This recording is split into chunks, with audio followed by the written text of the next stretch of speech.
What's going on, everybody? We're the COD Casuals. I am Mike. I'm Justin. And we have a survey for this last episode here of Season 3 of the COD Casuals that's going to be linked below. It is going to be on everything that we would like you guys to fill out and give us suggestions and feedback regarding what you would like to see from us on content, what you like, what you don't like. So please, it's going to be in the description box wherever you are viewing. So be sure to go and fill that out for us. It would greatly appreciate it. Yeah, and we're going to be sharing it across all of our social media too. And we're going to keep this survey open. We don't know how long yet, but we're going to have it open for a while. We greatly appreciate the feedback because we want to bring the best content to you guys and like what do you guys actually want. We've been exploring like other avenues, so we want to give you guys the best content possible and like make this like a real community. So whatever you want to go see, just go down there, fill it out, and then you'll be all set, and then we'll be able to look over everything. Yeah. All right? Yeah, we appreciate it, guys. So thanks again. Enjoy the episode. Yep. See you around. See ya. Your MWII final score, 0 being throw in the dumpster, 10 being it's the greatest game, greatest COD of all time. Where do you place it, bro? Oh, man.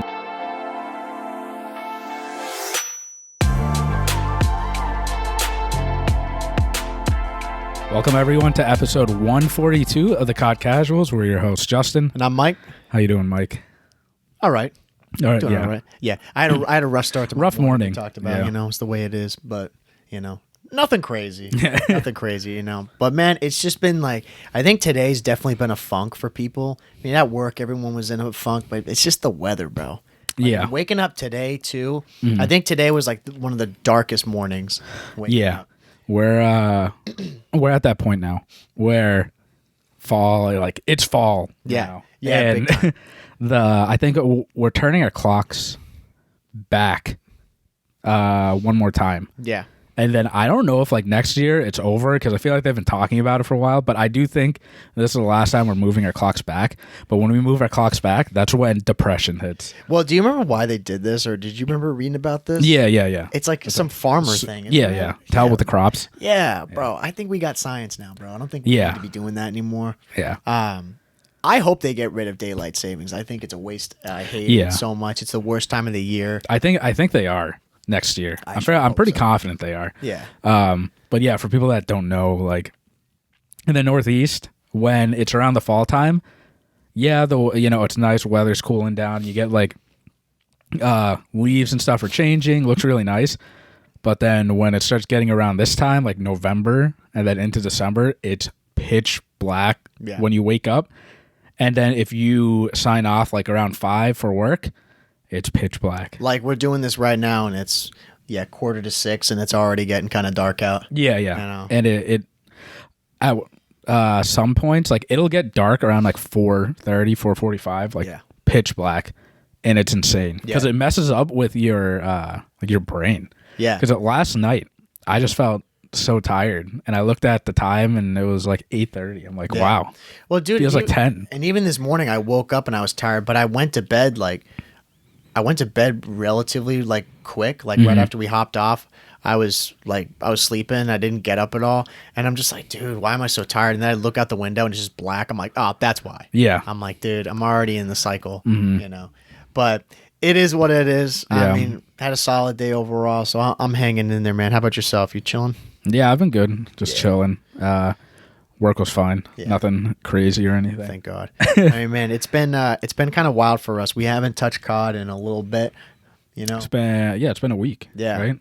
Yeah. Dude, these hands are fresh. I know, yeah. It's really nice, yeah. Yeah. No, it is nice. I mean, I was talking about it last night a little bit because I mean, now we got this week, and then I think just a little bit of next week. So just about 2 weeks from the time we're recording this until MWII comes out. Yeah. I don't know if you guys listening, but it just feels weird. Like it's an odd time right now. We had the beta. We've finished MW2, so we're not playing it at all.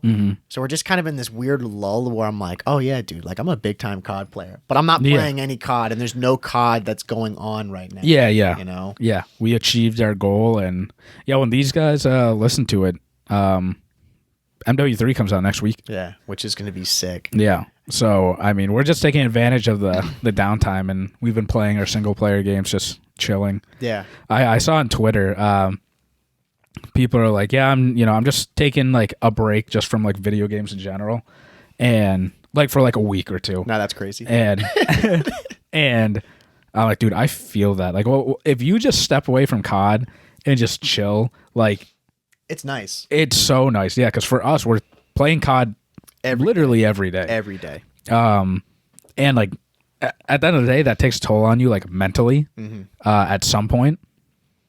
And especially if you're not like playing for something too, if you don't have a goal. Right. So we're always thinking about COD in the podcast and whatnot. And now that we've completed it, we're just like, wow, we can just talk about like whatever. Yeah. Play whatever. I've been playing AC Valhalla. Been having like a blast with that. Not thinking about anything. No, dude, it's sick. Like we hop on, it's like, 9:45, 10 o'clock. I see you're on. I'm like, dude, let's go chat up. Yeah. I'm just playing Red Dead. We're chatting about whatever, joking about our games. And we don't have to like grind out so much.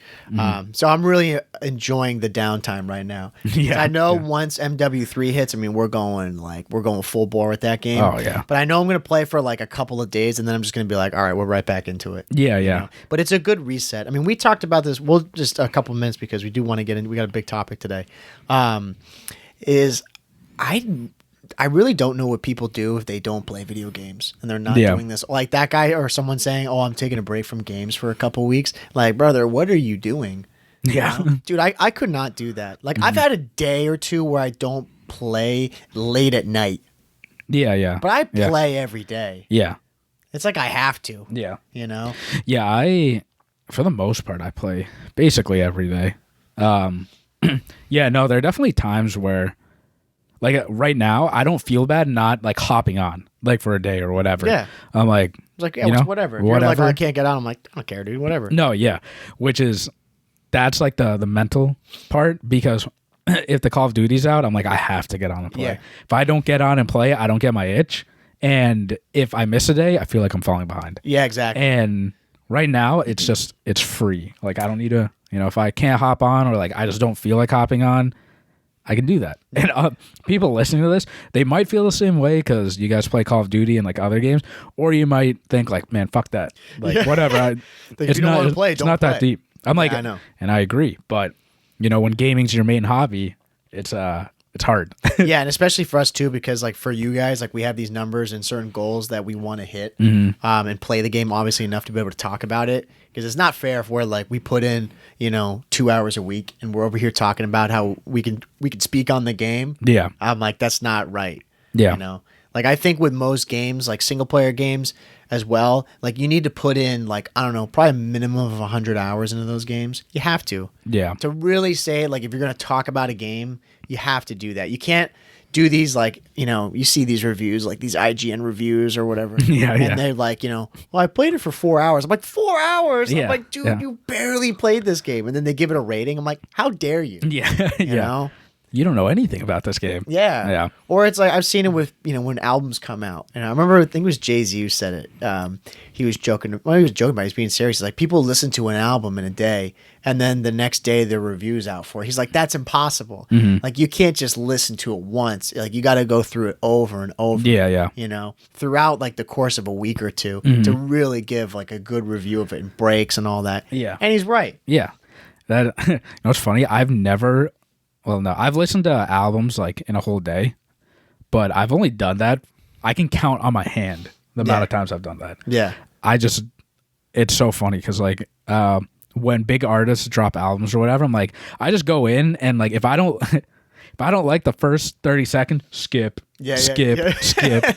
And then I let the algorithm figure out and like people figure out, oh, these are the best songs. And then I listen to those. Yeah. It's just funny how that works. Yeah, and there's certain artists too, I'm sure, like I think of like Logic back in the day, like he would have stories. Yeah. Within the whole album was a story. So it really forced you to listen from the beginning to the end. Yeah. Because there was, like all his introductions and endings that he had. But some artists, it's like I wonder what their placement is. Like if they have a specific, I know some guys do, like they have a thought process to how they do it. So I'll listen to it that way. But sometimes I do the same thing. I'll throw it on shuffle. Yeah. And it just kind of randomly cycles through them. I think most artists, when they construct a album, they want you to listen from start to beginning. Because they constructed it that way. Yeah. But I'm just so picky with music. Yeah. When it comes to stuff like that. Hex was talking about that. He like on the Optic podcast, he was saying like, dude, I've listened to the same artists since I was in high school. And I'm like sort of like that too. It's not that I don't try to branch off. I'm just so picky. Yeah. Like I'll listen to songs. I'm like, again, I give it like 30 seconds, which is again not fair, but I don't go around rating them. I'm like, whatever. I don't like that. Skip. Don't like that. Skip. Yeah, you always have like your go-tos though. Like I was just listening to like from the ATV Off-Road Fury games I used to play when I was a kid, and like the music in that is so good. Like I'm always gonna love that music. Yeah, you know, and all those like I look up the albums when they came out. They're like 2002, 2000. I'm like, man, this stuff's still really good. Yeah. You know, like you always find new stuff, but at the end of the day, like you'll always go back to like, your core stuff that you love. Yeah, I don't find like new stuff as much though compared to other people. You know, how Spotify does like the like roll up or whatever. Yeah. At the end of the year, mine is like I think it's high, but then you look at someone else and it's way higher than mine. I'm like, holy shit. Yeah. The only thing that's like really high for me on those wrap ups is the how many times you've played a song, because I'm the type of person like I beat that song into my head. Oh yeah. Until I'm like, all right, whatever. Yeah. I'm like that too. I do like it that with over artists. and over and over. Like I obsess over an artist and then I throw them away. Yeah. And then I go and I do it to something else. Yeah. You know? And then eventually, like, there's a time where I may cycle back to them at some point and re-obsess over them. Yeah. You put it on shuffle and then their song comes on. You're like, oh, yeah. Yeah. No, I do the same thing. But, yeah, I don't know. I think it's because of, like, being at school. Like, I found a lot of good music. There's a handful of really good artists that are out there. I really like, I don't know, people know anything about it. I like K-pop. There's some of these bands, like, you ever heard of New Jeans? I have, yeah. Or, Blackpink. Yeah. Like, these are good groups. Like, they're really solid. Or Madison Beer. Yeah. You know? Like, I mean, she's not K-pop. But, like, you know, some of Ariana Grande's stuff, like, it's not bad. Yeah, you know? I think it's pretty solid stuff. But then I listen to other stuff that is out there. I'm like, yeah, this is horrible. Yeah. You know? I'm like, there's some artists who are trying. Yeah. You know? I listen to everything, but I mean, like, I'll just go on, put in, like, top 100 songs in the US or whatever, and like I listen to that, and it's mainly like pop, like whatever, like I don't really care. But yeah, it's just really interesting because the way that our brains work with that stuff, right? Because like the NF album, his newest one, I've listened. I don't know how many times I've listened to that. Yeah. I guarantee you, the Spotify wrap up, it's gonna be that one. It's gonna be that. Yeah, like for sure. You've played this song 2,000 times. Yeah. You're like, and yes, sir. I'm confident about that. Yeah. But yeah, very weird how our brains work. Yeah, it is. We always go back to the same stuff, bro, no matter what. I know. You know? And speaking of going back to the same stuff and locking in, this is the episode that we've been talking about for a while now. Ladies and gentlemen, it's here. Yeah, it is here. Strapping for the 5-hour episode. Yeah.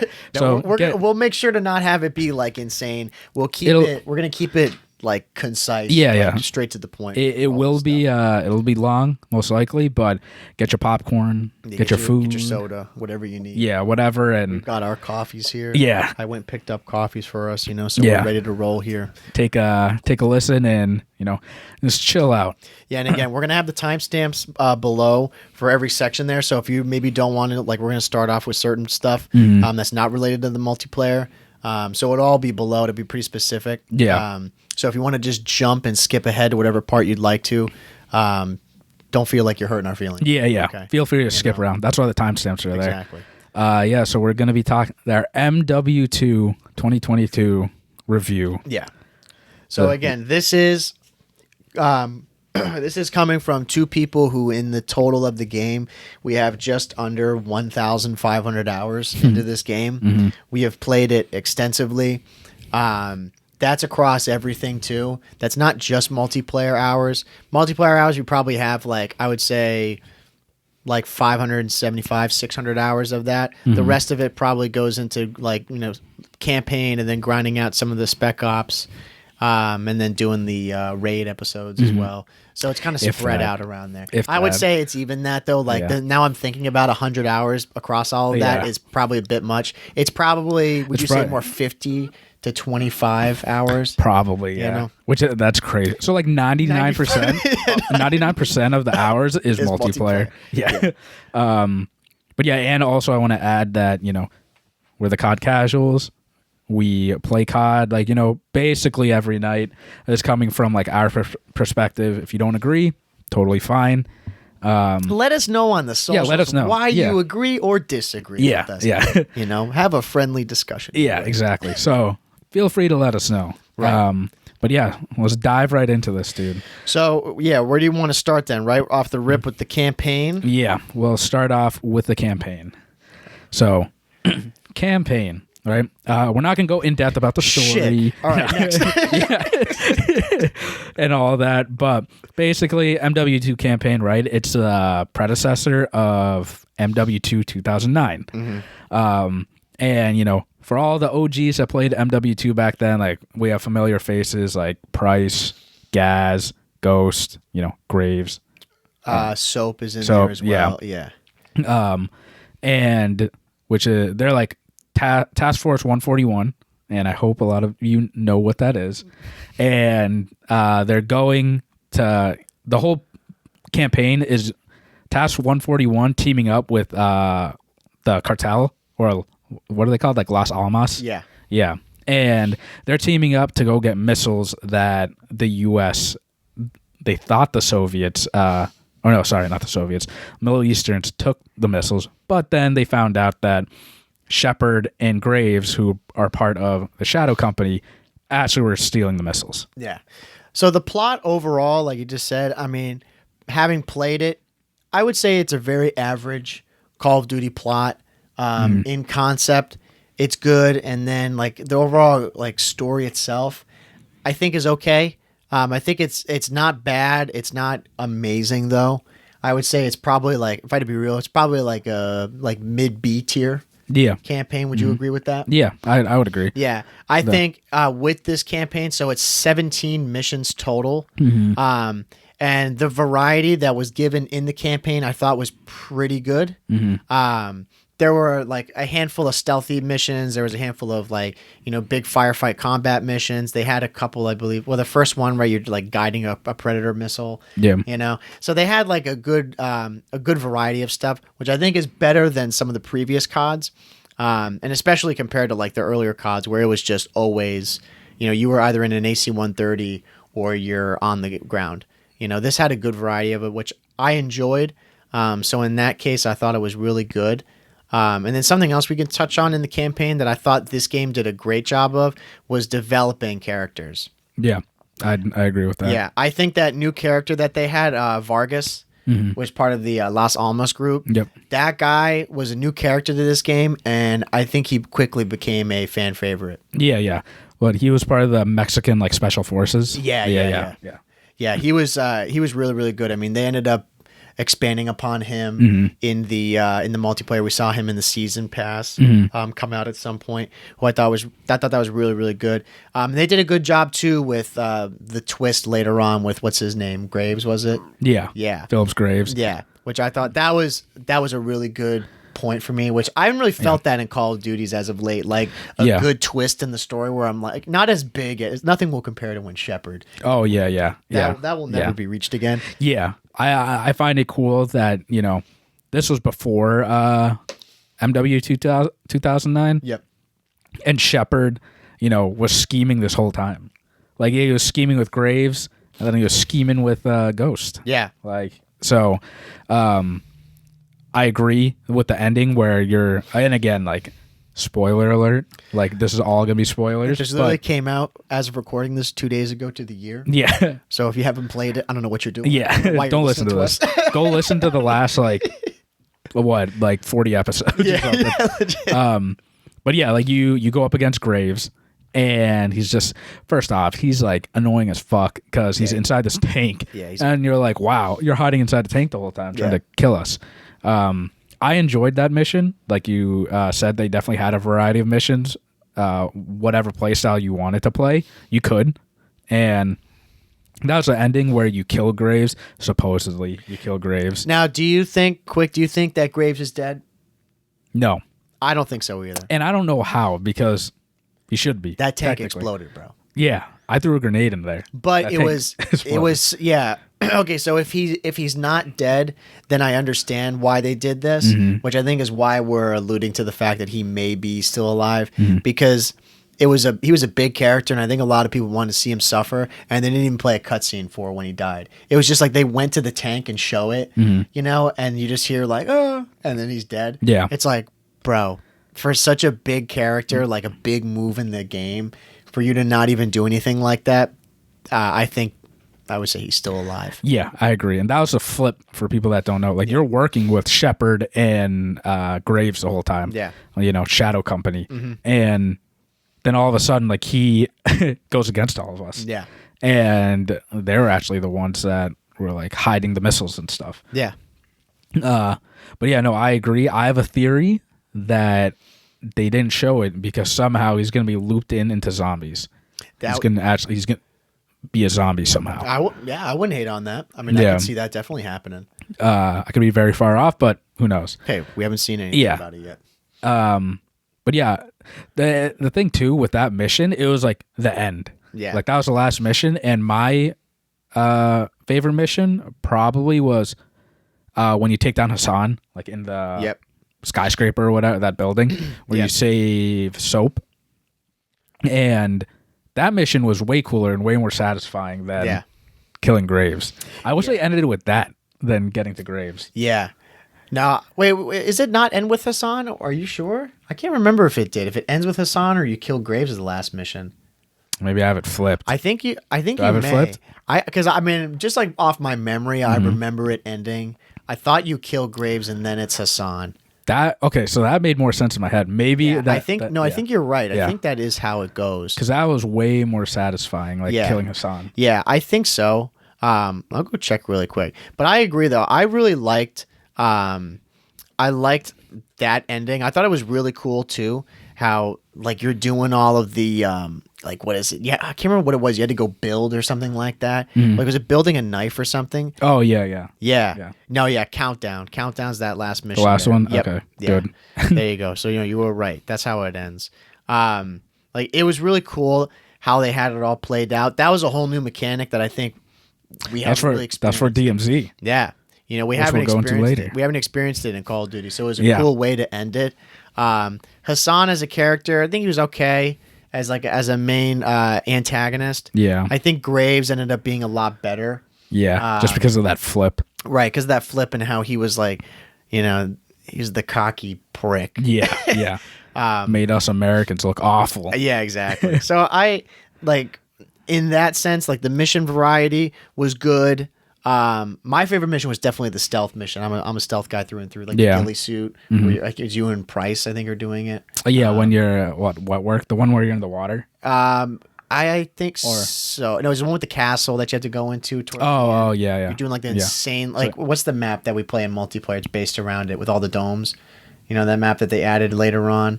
It's got like the whole building in the back. It's got like all those little like circle. Hatchery. Yeah, Halburn Hatchery. It's based around that map. I think like that's definitely my favorite. They had enough stealth in there, and I think it scratched the itch of a lot of COD fans as to like what they were looking for a campaign in MW2. Yeah. So I don't really have much else to add to it. I thought it was like, I don't know. I'd say it like in recent years, it's definitely one of the better ones. It's far better than Vanguard. Yeah. And I would say it's probably like, I'd say it's a little bit better than Modern Warfare 2019. I would say like of the past, like those three CODs, I would say it's the best. Yeah. I mean, I agree. I don't think this campaign was better than the original MW2. No. But that's very I would say this this campaign was definitely the best campaign in recent years, like in this new era of COD. Yeah. No, I would say so. So I was happy with it. Definitely happy compared to Vanguard. Yeah. I was not expecting Graves at all to just randomly turn and then shoot. Well, it was Soap, right? Yeah. Like down the hill, and that part was cool. Like again, Soap or Ghost, one of them. They shot. I think it was Soap. Yeah, and you fall down the hill, and that's where they introduced like DMZ, and you have to like go around and pick up different parts and stuff. Yeah, and, which was really, really cool. Yeah. And you know, as COD players, you're not like you're not used to that mechanic at all. Yeah. And I hate games where you're like defenseless. You literally can't do anything. Yeah. Unless you find stuff, and I hate that. Yeah. No, I'm with you. That's like. But it's I hate it in the moment, but it's cool. Yeah. No, absolutely. I mean, it's tough when you're in those moments and you've got to like the only option is stealth and to run and hide. But it is a good break, like you're saying, where you're just coming out of like gunfights all the time, and then even later on in that mission, you get guns, you could pick up weapons, and start doing stuff like that. Just innovating, but changing the formula a little bit definitely freshened up the campaign. It kept you kind of guessing every mission. Yeah. It never really felt stagnant or stale, which a lot of times in multiplayer, especially for single player for Call of Duty, that can happen. So I think they did a really good job in that aspect with the mission variety. I don't know how many hours long it was, but I do remember like it felt pretty quick. It was so average time was like 6 to 8 hours. Yeah. From most people that play it. Yeah. Unless you suck. Yeah. I don't know how long it took you and I. Like I'd imagine probably lower than that. Yeah. Maybe 6 hours, like at the lowest. And we played on regular too. We don't play on hard or veteran. Yeah. So overall, like I enjoyed the campaign. I think it was a good predecessor to the MW2 campaign. And now like I'm excited for MW3. Absolutely. New campaign. Yeah. So overall, I'd give the campaign like my thumbs up. I thought it was definitely way better than the last campaign, which was Vanguard. I'm leaning towards give it a letter grade. I'd give it maybe teetering on a B+. Yeah, I agree. Yeah, I don't think it's not B- or C level. Yeah. And this was actually the first, I'm pretty sure it's the first year that we were able, for people that pre-ordered the game, you were able to play it, the campaign early. Yes. Which we've talked about in like past episodes. That's awesome for us because we're big multiplayer guys, but we always feel like we're behind because we always play campaign first. That's the first thing we do. Yep. And I know there's a lot of other people that do the same thing. Yeah. So it's awesome that we were able to pre-order it and beat the campaign in like the week that we had. Yeah. And then just jump into multiplayer. Yeah. So, and we're going to be able to do the same thing for MW3. Which is a big relief. Yeah. So overall campaign, good. Good, yeah. Good. So then second part of this, jumping away from the campaign, Spec Ops. So Spec Ops made a return this year at MW3. And I mean, this has been something that was in the original Modern Warfare 2019 and then going all the way back to the original MW2. It was in MW3 as well. People don't know Spec Ops, mainly just a selection of missions that you get to play. You can play them solo. You can play them with another like member, like another party member. I think it's, how many people can you play in Spec Ops total? Is it just 2? I think it's up to 4. Up to 4. Yeah. And they just have a variety of missions and levels. The earlier ones used to be a lot more scenario based. This one was Spec Ops in MW2. There were still scenario, like certain missions that were built around it. There were 4 total that came out, I believe. Yeah. At launch. Yeah, at launch, which kind of honest, that was a bit low. Compared to how the original one came out with way more than that off the bat. And personally, I felt Spec Ops this year was another letdown year. Yeah, I agree. Yep, yeah. Totally agree. Because I know before MW2 came out, we were both excited for Spec Ops because it's like another mode of the game. And I was thinking back to the original like MW2 Spec Ops, was the different variety of stuff that they had. And I think that was a main issue with the Spec Ops this year. Like there wasn't that much variety. Yeah.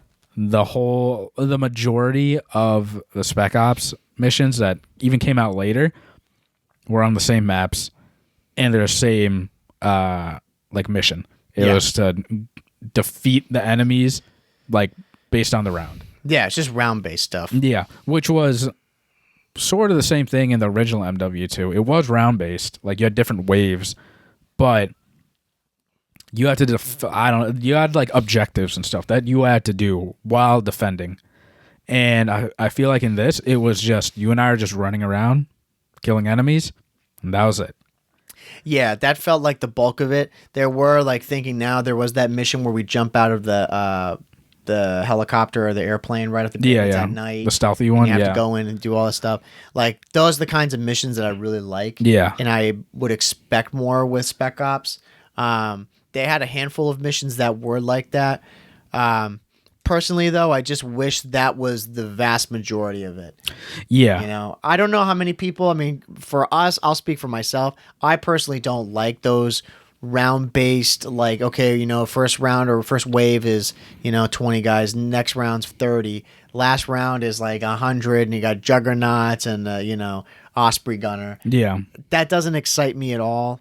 I much prefer playing like campaign oriented missions with somebody. Yeah, you know? yeah, and I agree with that. Like the first one we loaded into was a stealth one. Yep. And that was a great one to jump into. And that had like objectives and stuff. I like the big gunfights and stuff because it like definitely makes it a lot harder. But it was just the way that they went about Spec Ops because it was literally just like wave based, round based. That was it. Like there was no objective. Like there are a couple that defend this area, or some of them was like it was Spec Ops, but what is it? Gun game, basically. So you would switch guns like every round. I'm like, yeah, that's a challenge because now you don't use the same weapon every single round. But that's not what I'm looking for. I'm looking for, all right, let's go plant this bomb, and now we have to defend this bomb for one whole wave of people. Right. And then you move on to like the next site. Right. Or the stealthy one that like you and I were doing. Like we have to take out these people quietly, and if you don't, then the alarms go off. Chaos, yeah, and like get to the exfil point. Yeah. And I think of the days back in MW2. There's one Spec Ops. You're on a state, and it was round based, but they threw everything at you. Like you had to collect intel, and they would throw juggernauts. And I feel like it was way harder back in the day to get the 3 stars. Yeah, well, that's another thing too, and I can't remember. There is a difficulty slider for Spec Ops, isn't there? Yeah, I believe so. But I don't know. Like to your point, I remember playing back in the day. Like we've pretty much always just played on regular. Like we've never played veteran. And yeah, the stuff back then, it seemed way more of a challenge. There were times like whatever the MWII or whatever it is that's on like Dome. Yeah, I remember we did that in one try. Yeah, and when we finished, we were like, okay, and we got 3 stars. Yeah, we was like, okay, like whatever. Yeah. So yeah, it was a bit lackluster in the difficulty. And again, like to the point of the original one, I do like those some of those round based missions. However, in this Spec Ops, it seemed like that was a big part of it, and when I see that, I think of laziness. Yeah, I think that's just like an easy. Hey, let's throw them on here. Let's voice over. You know, we gotta gather intel. You know, defend the point. Yeah, and then we just do that for half an hour. Yeah, like it just wasn't executed well. Yeah, because even like I like the missions that you were just talking about, like defending the point, but I don't. The way that they did it, it just didn't. It didn't make sense. I can agree because a lot of the Spec Ops and MW, the original, it was that, but you're moving like throughout the map together. Yeah, like it was a lot of we're going through breaching doors together. Yeah. You know, defend this point now, and we're in like a tiny little room. Right. So like Spec Ops, it was like a letdown for me. I wish they added more to it, but they added like more missions through the seasons, but the missions were literally like copies of the same map, and it was like gun game on Mount Zion. So the challenge is you're just using a different gun like every 30 seconds. I'm like, that's not what I want. No. I want an objective, an overall objective where both you and I, or like your team, you have to work together. Like whether that's, planting the bomb and that bomb explodes, now you have to go and defend 2 points together.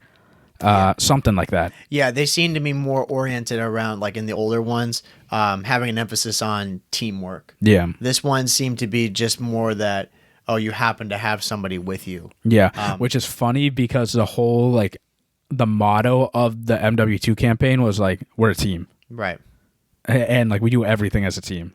And Spec Ops you and I were like separated the whole time, just Yeah, that feeling killing was enemies. like the times we felt that are few and far between. Yeah.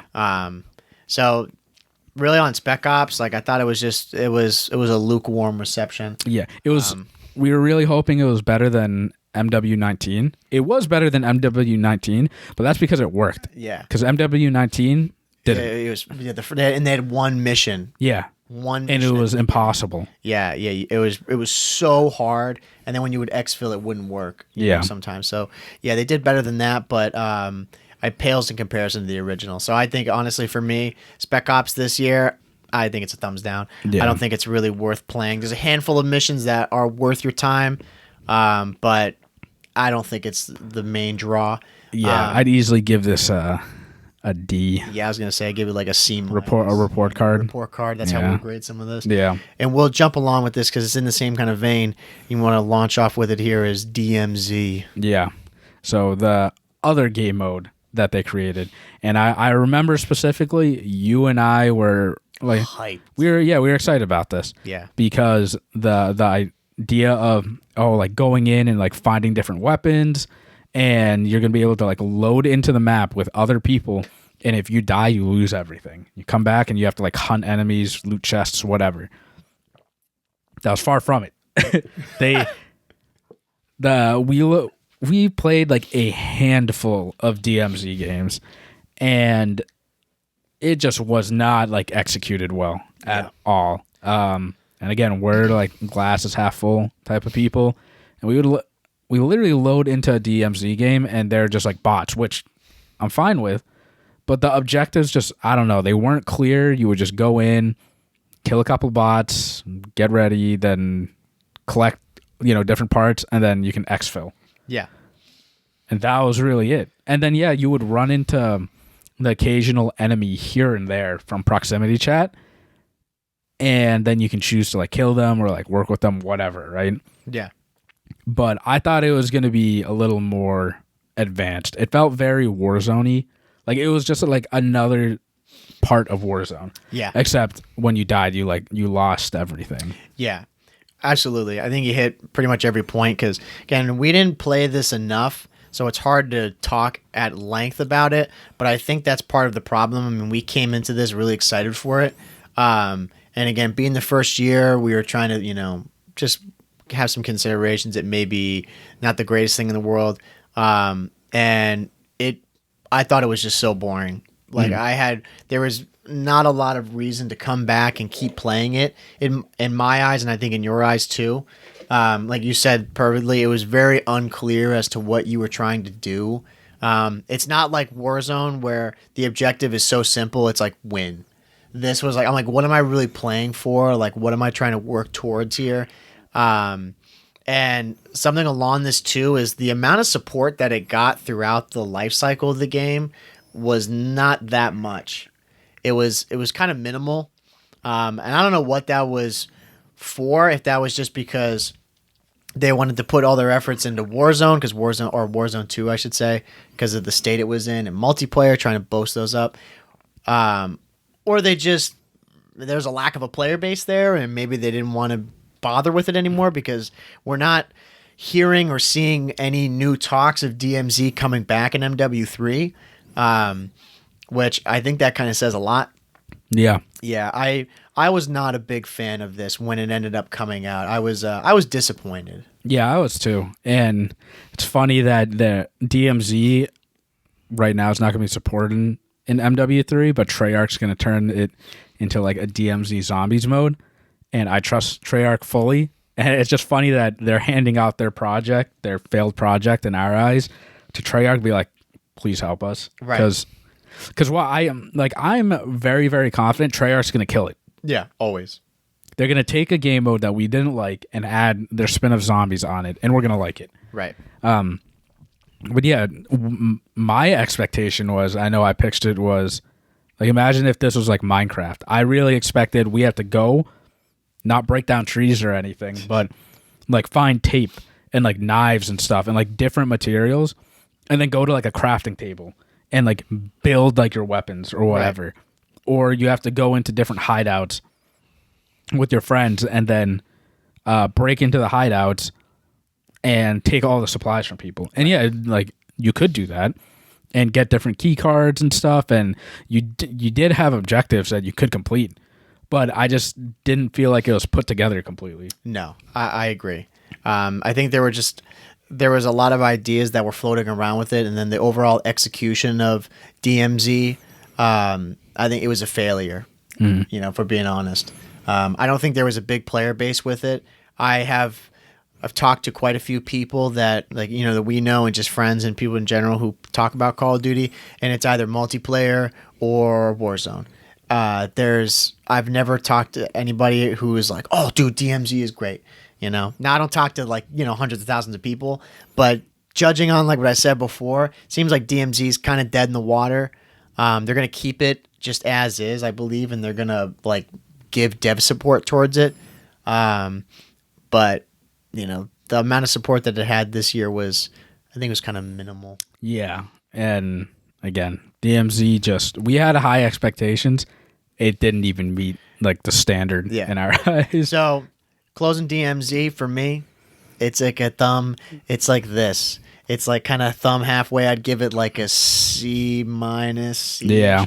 Because it has the potential to be very good. I think Treyarch, they'll crush it as they do with everything. Decent idea, but the lack of execution definitely brought it down to, like, for me, I'd say more C minus. You know. Yeah.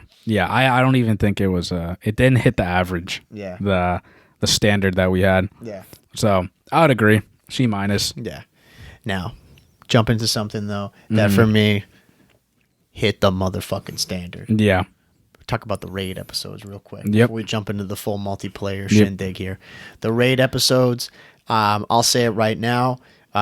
Quote me. I think this was one of the greatest COD innovations to the game itself, or just an addition to a game mode that COD's had in years. This was an amazing addition to the game. It's so much fun. It was perfectly well executed. I mean, everything about the raid episodes were fantastic. Yeah. I'm very happy that they did add this in. This boasted my final review and score for this game a lot. Yeah, I agree. The raid episodes, for people that don't know, they were released like throughout the season, and they're basically like mini campaign like missions that you needed to work together as a team, which again, they emphasize like teamwork in this game like a lot. So we have reviews for like each raid episode if you want to go back and like listen to them. But these raid episodes were a lot of fun because you and I, we didn't know what they're going to be. Because they said, oh yeah, raid episode 1. What was it called? Adamgrad was like the whole mission, like as a whole. Yep. And we would complete like episode 1, and then it would leave us on the cliffhanger. Now we have to wait till the next season to get the next mission. And this is where I don't like the season pass, but it's like what they're doing is releasing like it's like Netflix. They release. I was like, just gonna say they release an episode they give you the cliffhanger. Yeah. And now we have to wait till the next season. But instead of being a year, it's like a couple months. Yeah. So these raid episodes were like mini campaign missions. They were executed really well. It was a lot of teamwork, and like you and I like love co-op games, so this was like right up our alley. Yeah. And these missions too, it's not like they took like an hour to complete. It would take like, I don't know, multiple hours if it got really hard. Yeah. But they were a great addition, and I hope they continue into MW3, which I think they will based off of like how they ended the raid episodes. Yep. But overall, this is a solid A. Yeah. Great addition. Yeah, I would easily say it's in the A, potentially even an A+. I mean, the story that they were able to weave with all the characters that you had, which again, you had to play as 3 characters, right? It was 3 all the time. Yeah. Was always fun. The variety, again, of missions and the variety within every mission was exactly what we were looking for. You would have missions that would have, they'd start off in stealth and they break out into gunfights. There were lots of puzzles, which I always enjoy in games, especially in Call of Duty. Once again, something in Call of Duty that I don't see very often is this puzzle aspect. they innovated. They were able to add this and incorporate it successfully. We had to all work as a team, and sometimes you have to really think. Yeah. I think sometimes what happens with games nowadays, and I would be a critic of it, is some games hold hands far too much. These did not do that. These would definitely leave you on your own, and you have to think quite a bit to be able to solve them, to move on to the next part. Difficulty-wise, there were some difficulty spikes that were, I wouldn't say unfair, but they catch you off guard. Yeah. I'm particularly thinking about like the first Adam Grad episode at the end, where you have to do like moving from all the radio stations or whatever. Yeah. That was insane. That was very, very hard. Yeah. Compared to like the later episodes. Like I'm thinking about even the last episode where you're at the elevator. The gunfight. Yeah. There were some of these gunfights that were pretty intense. Yeah, they were intense. And this is what I'm saying. This is what Spec Ops should have been. Yes. Like I was expecting that type of stuff into Spec Ops. Yeah. And maybe they were just, trying to do too much. Like it would have been fine if they just got rid of Spec Ops as a whole and they had like something like this. Yeah. But that's what I expected as Spec Ops. These like raid episodes. Yeah. And like you said, the teamwork, you have to be really, really good at teamwork for like a lot of this stuff, because it did have a mix of puzzles, the stealth, and a lot of gunfights. And the gunfights, I would say the majority of them were like you were able to do it, but like they were difficult. Like you can't just run up and expect to kill all of them. Yeah. Like in the campaign, because you would die like really, really quick. And we would just play on regular. We didn't touch it on veteran because that would just be insane for some of these. The only reason why I give it like a knockdown, maybe not an A+, is just because I hate that we were tied into having 3 people. That's true. Completely. Mainly because we had 3 people, but I know there are definitely people out there that they don't have like another person to do it with. Or like 2 other people. I was just going to say, like, what you're by yourself, you don't have any homies to go play it with. Yeah, so now you're just like, you can't do it. Yeah. At all. Yeah, and I don't know how it works regarding queuing up in there, because I mean, when we would play, like we always have mics, and then with our third we always had mics. I don't know if you queue up randomly if you don't have mics, because if you can't play, that's impossible. Yeah. That's impossible to do. You'd have to be a god with your like commands in like texting and chat to be able to do that. There's no way you could. Yeah, especially during the puzzles. Yeah, because all the puzzles, like we played with friends, and we were able to just sit on the mic, and communicate, try to figure out this riddle or whatever. Yeah, and once we figure it out, it's like, all right, we really have to coordinate over the mic, which I love that aspect, the teamwork aspect, because we all have to think. Or especially too, like just one more is like thinking about the last mission when one of the members is tied up. Yeah. And has the blindfold on, and the other members have to go and guide this person up to save them. I mean, that is, again, like I said before, such a cool, fresh idea. I love that stuff. Yeah. That's why, for me, like, I do agree with you. I would knock it down to the A, because that is a fair point. People don't have other friends, so you are kind of locked out of it. So there's people who are listening who maybe they've never played it because of that, or they had a really bad experience because you're with randoms who suck. Yeah. We had, I had you and our other buddy who are, very capable players and good communicators, so it's a bunch of fun. Yeah. And it sucks that like that's ripped away from those players from the beginning. They can't even play it. Yeah. I understand why Infinity Ward did that. They're really focusing on teamwork, and I guess they're willing to sacrifice some of the player base for only 5 episodes. Yeah. Like, if you can't play it, well, that sucks. Yeah. But other people will be able to play it. Yeah. I just think it's a shame because this was like you said, like one of the best additions that they have added in Call of Duty, and I wish other people were able to experience it. Yeah. Because like episode 1, I would say all the episodes you can't do without a mic. You need a mic. Yeah. And episode 1 where you're like trying to communicate numbers and stuff to each other. And thing is too, like you said, they didn't like baby us. Yeah. Like that episode 1 mission, we were so lost at one point. We didn't know and if we died, the numbers changed. Mm-hmm. So it's not like, oh yeah, we go back and defeat all these enemies, and then you enter the code. Yeah. No, if you died, numbers all reset. Now you have to go and redo every step again. Right. And like I like that. I know it's really difficult. In the moment, you're probably like pissed the whole time. Right. Especially if one of your boys like just dies and you're like, oh my God. Yeah. Which Like we were this there. sucks. Oh yeah, we were there plenty of times. But that's what makes it fun. Yeah. So like overall, like again, Raid compared to the Spec Ops and DMZs, especially with DMZ being a failure in our eyes, I thought Raid was the total opposite. I think Raid was a huge success. I hope they continue this. Yeah. Yeah, definitely for me brought up the game quite a bit. I agree. And it's just a shame that Raid wasn't pushed as much as like DMZ had its own like section of the game. Right. It was like campaign, multiplayer, Warzone, and then DMZ. Yeah. And like Spec Ops had its own section too. Right. Like Spec Ops should have been Raid. Right. That's what it should have been. Yeah.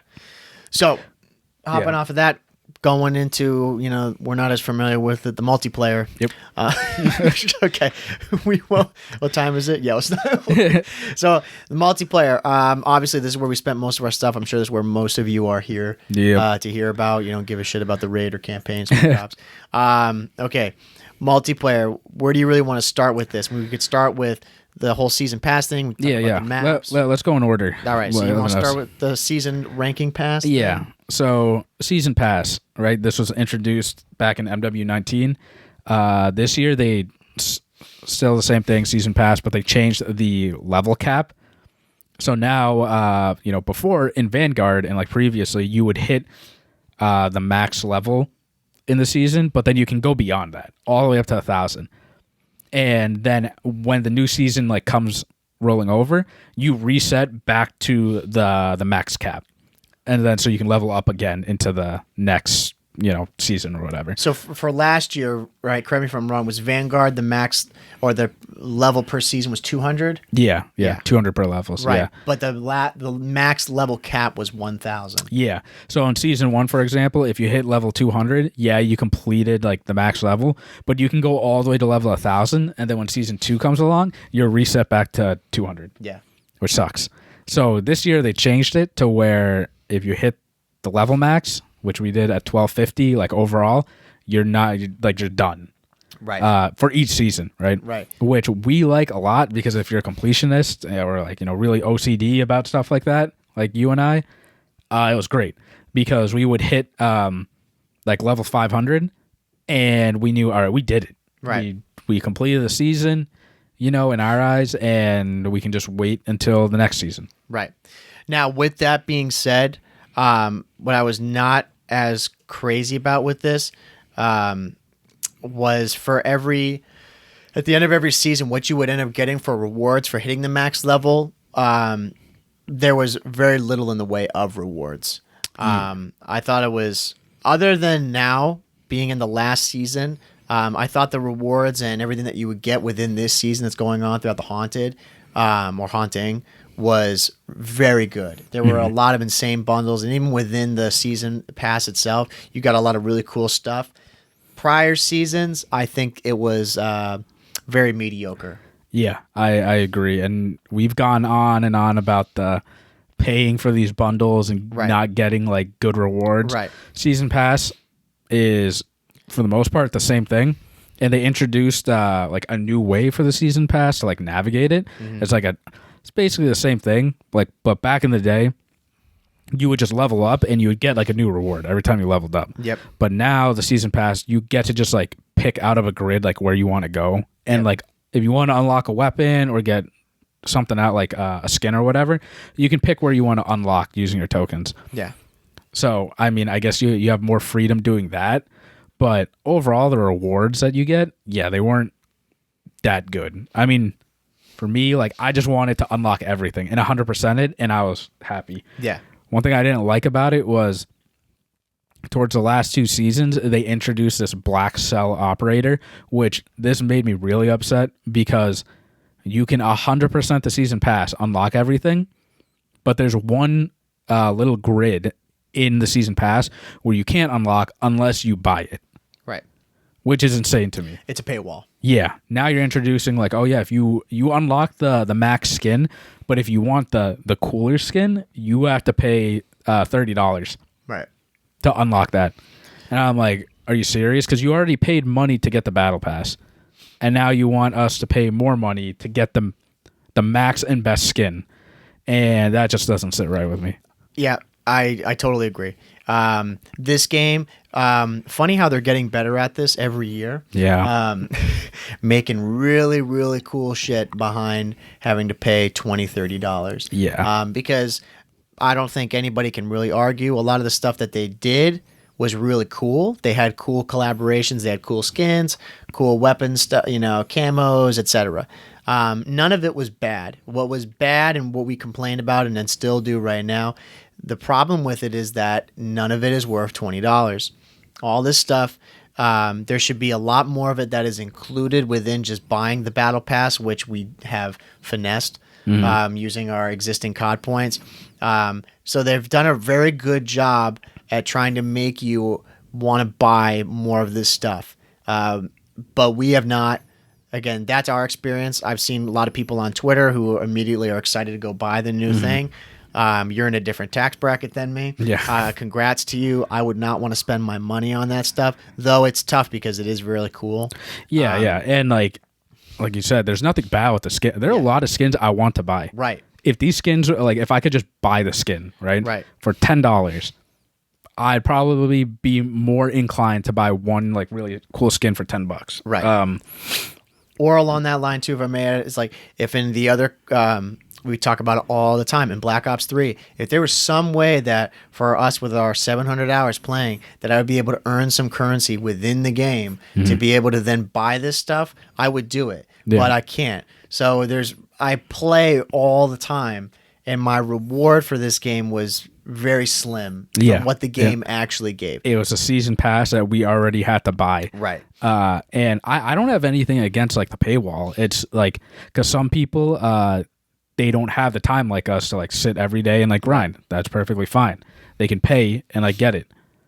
But what about the people that are sitting and grinding it out? No, we can't even like access that because we have to pay. Yeah. But we're spending all this time. So, we've talked about that. Like we hate that a lot. And the skins and the bundles, they're all good, but they don't give us more than this. If you're charging us $20, $30, it needs to be more than just a skin and like a couple stickers. Yeah, I agree with that too. And again, I'm reiterating your point. I have no issue with them having things that are they're going to charge $20, $30. Like if they're never going to get rid of that. That's always going to be a thing in this COD and future CODs. My issue though is that there is no secondary way to get to some of those things if you play the game a lot. And again, maybe that's I'm sure a point that people in all other kinds of multiplayer games may feel. There is that element of exclusivity that a lot of gamers have, and they want to have that. So they achieved that in that aspect. There's a lot of really cool things that are glued behind that paywall. But it is unfortunate where having people like us, we play the game all the time, have put in more hours than the majority of people who play the game, and the rewards for you get doing that they're pretty much non-existent. Yeah. And it's like, if you want us to be realistic, the amount of time that we put into the game is for our enjoyment and like the review of the podcast, right? Because we owe it to you guys to give you a fair review. Yeah. But for any other person, like realistically, like why would you put in that many hours to get mediocre skins? Right. Like that, it just doesn't make sense.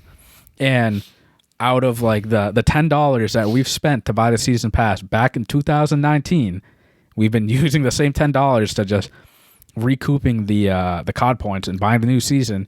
We bought in that, any Boston Breach skin or like camos, and maybe like one or two like one-off skins that like we really wanted. Yeah. But other than that, it's like the principle for us. Like we're not going to go and spend it unless it's truly, truly worth it. Yeah. And knowing that it's not like going to anything, right? Like a big thing that they did is they're rolling over the MW2 skins into MW3, which is great because now you get to keep your skins. But like I buy the Boston Breach skin and you do too because we are fans of the CDL and we want to support our favorite team. Yeah. And this money, as far as we know, is going to the orgs. Like at least part of it is, right? To support them. And I'll do that, but I'm not going to go buy 21 Savage. Yeah. Like that's a $30 skin with a bunch of stuff. Like I want to buy that skin, but why am I spending $30 if I'm most likely going to lose it next year? And I know in this case, like I'm not, but what happens next year after MW3? Yeah, no, absolutely. I mean, closing the chapter on that, like that is a big positive now that you aren't just going to lose your money on this one game. But For this year at least. Yeah, for this yeah, exactly. But future years, who knows? Yeah, and season pass, like over. I just don't like the whole season pass thing. I get why they're doing it, all these different transactions, all this whatever, but still not a big fan of it. And I'm going to start being pissed when they start getting a little too greedy when you buy the pass and you don't recoup enough COD points to keep going. Yeah. Like that, I'm going to be really pissed if they do that. Yeah. Which I say they won't do it, but you never know at this point. Especially, yeah, exactly. Yeah. So shifting off the season, we can touch on this relatively quickly. These three main points, which is the weapons, talking about the weapon leveling system, the gunsmith, and then we could talk about it for about a minute, is the kill streaks. The number of weapons in this game compared to previous CODs, I would say it's about the same. Yeah. Weapon variety, of course, you still have your same classes, so nothing there has really changed. The gunsmith, main way that you edit guns and add or remove attachments, everything like that, that is the same. There hasn't been any change in that aspect. And kill streaks, the kill streaks in this game, I think you still have all your basic kill streaks. They're all just assault. They have some support, but it's mainly just all one thing. There's no separate classes like we've seen in other CODs where you can, like, thinking about the original MW3. It's mainly just one set of kill streaks. But the big change that was with this year, two things, was the weapon leveling system and then a addition to the gunsmith, which was weapon tuning. Yeah. The weapon leveling wasn't included for every gun. However, what they would do is there'd be certain guns that would be locked, and the way that you would have to unlock them is you'd have to level up a certain gun that you already unlocked. So it wasn't like level 20 is this sub, 25 is this one, 30 is this. It would be 20 is for this one. This one you have to go use an LMG and get that to max level. Then you can unlock that sub. I thought this was stupid. Yeah. I think this was a bad idea. This was bad. And we understand why they did this. It was because they want you to use all the guns. Don't force me to do that. Yeah. It's my choice. Let me try to. It's my game. Yeah, it's my choice. It's so funny because early in the game, right? Everybody knew what they're trying to get to. Right. And everybody, you could tell, this person's using this weapon because they need to unlock this attachment. Yeah. For this weapon. Right. And it's so funny because then you see the kill feed. People are using like these most obscure weapons to unlock like another attachment. Right. And that was like really annoying. Like if if you bought this game and you came from like any of the recent CODs, literally you'd level up your gun to max level and you're like, why did I not unlock like this gun? I've already, like, I'm level 15 right now and I maxed my weapon out. Oh yeah, it's because you need to go and look at your tree and figure out, you need to unlock this category. Right. And you're just overcomplicating it. Yeah, it was Let's just let us level it up. Yeah, it was very convoluted. And I believe they're getting rid of this. Yeah. And rightfully so. Again, I understood the concept of what they were trying to do, but totally unnecessary. Nobody asked for it. It was a stupid thing, and they know it's a stupid thing because they're getting rid of it. Exactly. They tried. Yeah, they tried, and they failed. Yeah. The weapon tuning, this was another thing. They tried, they failed. I also, this was worse than this. Yeah, the weapon tuning, another convoluted thing. You could do this with guns where you could tune the gun to have like certain strengths and weaknesses to make it slightly better. I believe it was on a circle plane. Yeah. And you could go and, it looked like a fucking constellation up in the sky. Yeah. You could adjust this thing as to how you want to make your gun. This, I don't believe it had a big impact on guns. Is that fair to say? Or, Yeah. or was it broken? I can't remember. For the casual player, average person, it didn't matter. Yeah. We never used this, and we shit on people all the time. Yeah. It was worthless. Yeah. Like, I get how they wanted to, like, approach this. Right. They wanted, like, more level of detail, Yeah. which, like, I think is good. But the way that they executed was not right. Yeah. I think the way that you should go about it is, you go and you look at the different attachments, and then you can see, like, plus or minus, like, actual numbers Yep. of how it's going to benefit the gun or not. Yeah.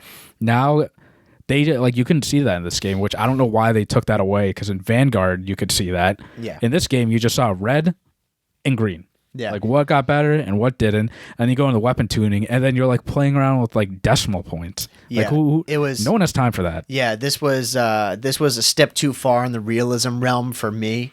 I don't even think you can do that in real life. Yeah, I mean, just like... Let me tune my elbow. Right, yeah, exactly, yeah. Like, let me go to the gym for, like, an extra half hour more, right? It's like, it's so stupid. I don't think many people utilize this to the level that the developers were thinking. And I believe it's another thing that's going to the graveyard of failed ideas. Overcomplicating. Yeah, I mean, so we'll close out on, like, the weapons. Like, the weapon variety was good. They had a good amount of, I would say, strong guns. There were, of course, like, people say, oh, there's always the top guns.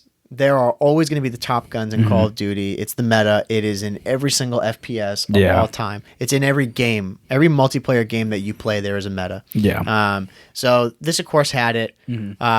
Mainly subs and ARs, and a handful of subs and ARs in each category. Yeah. But that doesn't mean that every other class was not viable. They were all pretty good. You could succeed with them.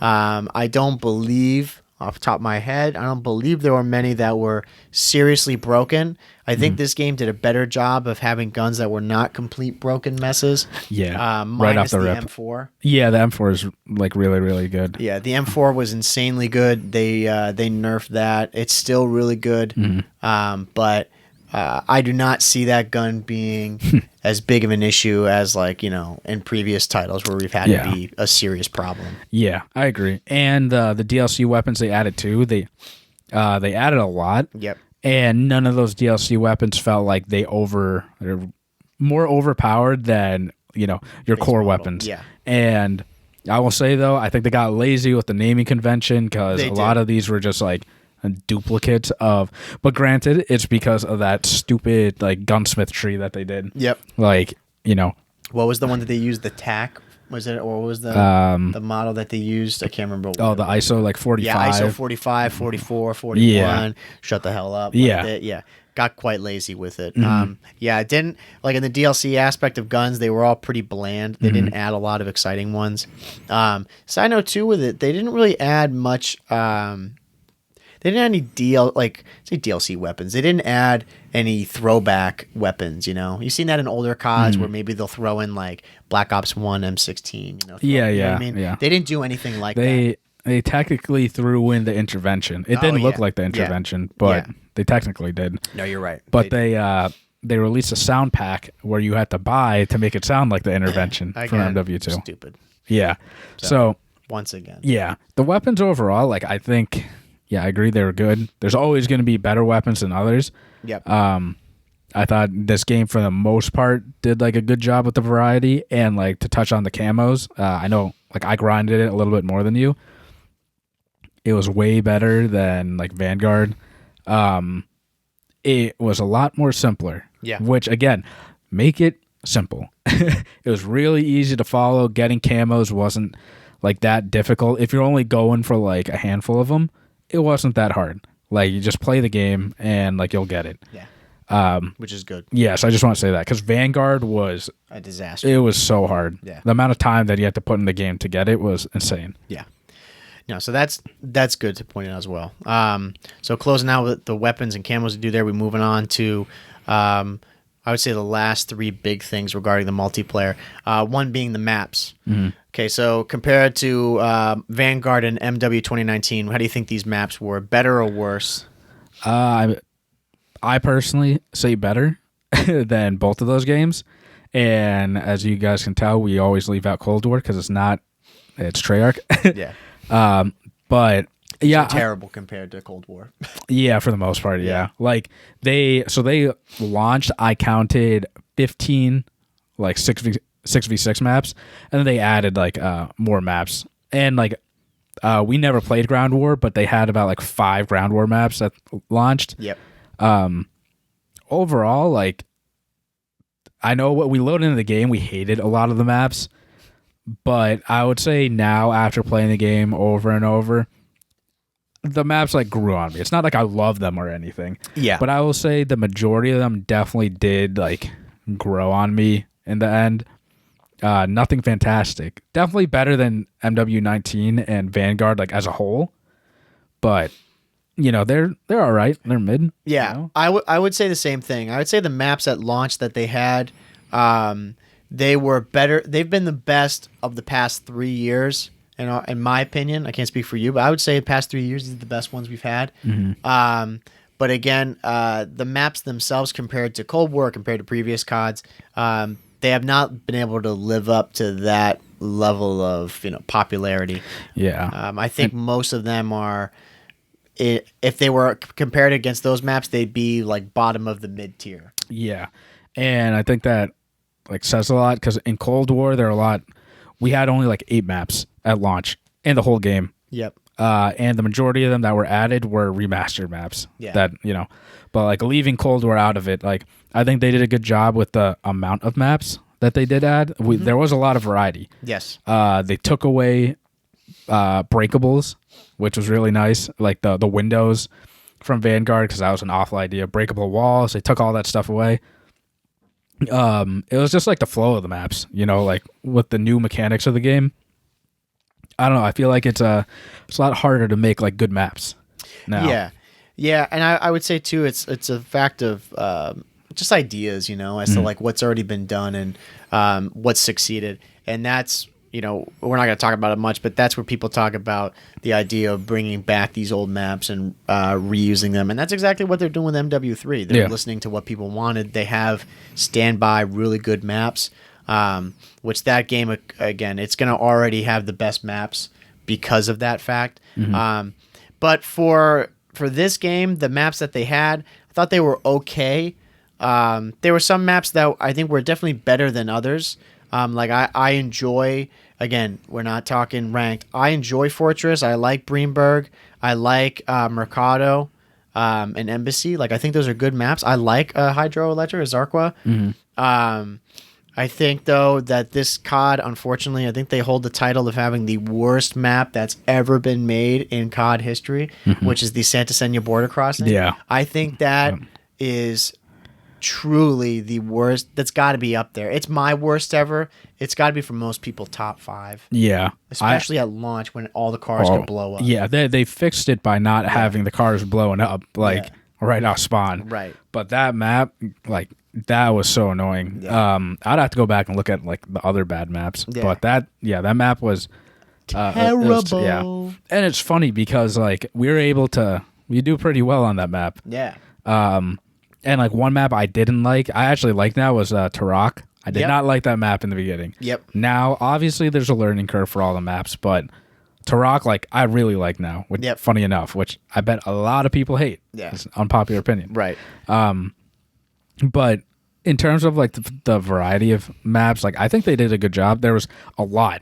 Like I think at the end, after like all the maps added for every season, like just 6v6, it was like 20 plus. I want to say it was like 26. 28. Just added them up for you, bro. Yeah. Yeah. Which that's a lot. Because you scroll through and you're like, okay, that's whatever. And then you get down, you're like, oh, snap. Yeah. Quite a lot of maps. That's right at... no. More 30. 30? 30 then with these 2 maps. Yeah.